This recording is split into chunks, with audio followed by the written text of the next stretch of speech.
নমস্কার সবাইকে, সবাই কেমন আছো? মা কালী দয়ায় খুব খুব ভালো আছো, আমিও খুব ভালো আছি। এখন থেকে ব্লগটা স্টার্ট করলাম। থাম্বনেলটা দেখেই বুঝতে পারছো কে একজন এসছে। এটা হচ্ছে পরিমল দা, মেকআপ আর্টিস্ট।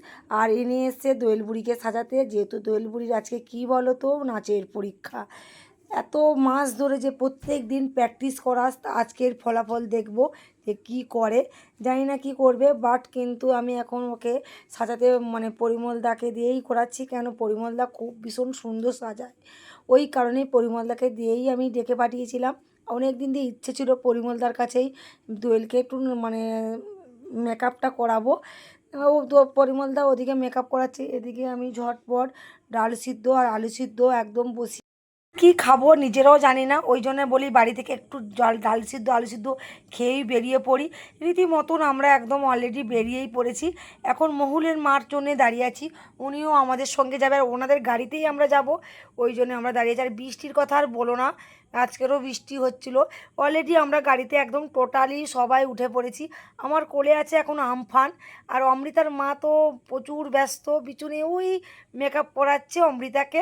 যেহেতু প্রচুর ব্যস্ত আর প্রচুর আমাদের দেরি হয়ে গেছে, আন্টির বকাবকির চোটে আমরা গাড়িতেই সাজানো আরম্ভ করে দিয়েছি।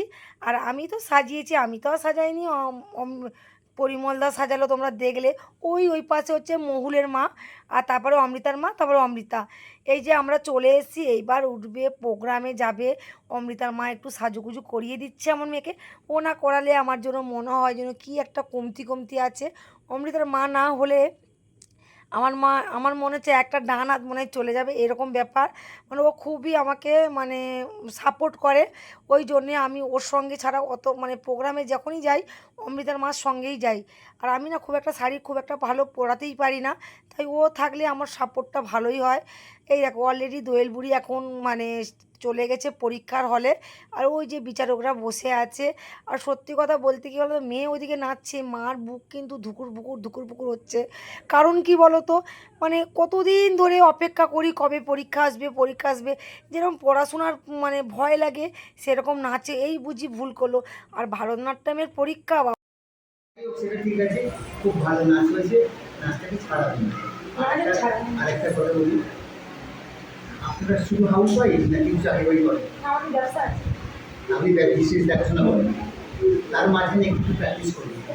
নিজে নিজে কথা বলি, নিজে প্র্যাকটিস করুন।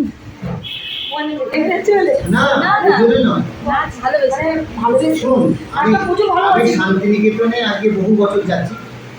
আমি আইসিআইসি বোর্ডের একজন অ্যাডিশনাল সাবজেক্টের টিচার। আমি সারা ভারতবর্ষের যে কোনো প্রান্তে। প্রথমে নাচলো রবীন্দ্রসঙ্গীতের উপরে পরীক্ষা, আর এই যে নাচটা করছে এটা হচ্ছে ভারতনাট্যমের পরীক্ষা। বিচারকরা দোয়েল বুড়ির নাচ খুব পছন্দ করেছে আর ভালো বলেছে, প্রশংসায় একদম আমার তো খুব মন একদম ভরে গেছে। তারপরে নাচ ফাজ হয়ে যেতে এই যে আমরা কমিটিরা সব একসঙ্গে এক দল খেতে বসে পড়েছি।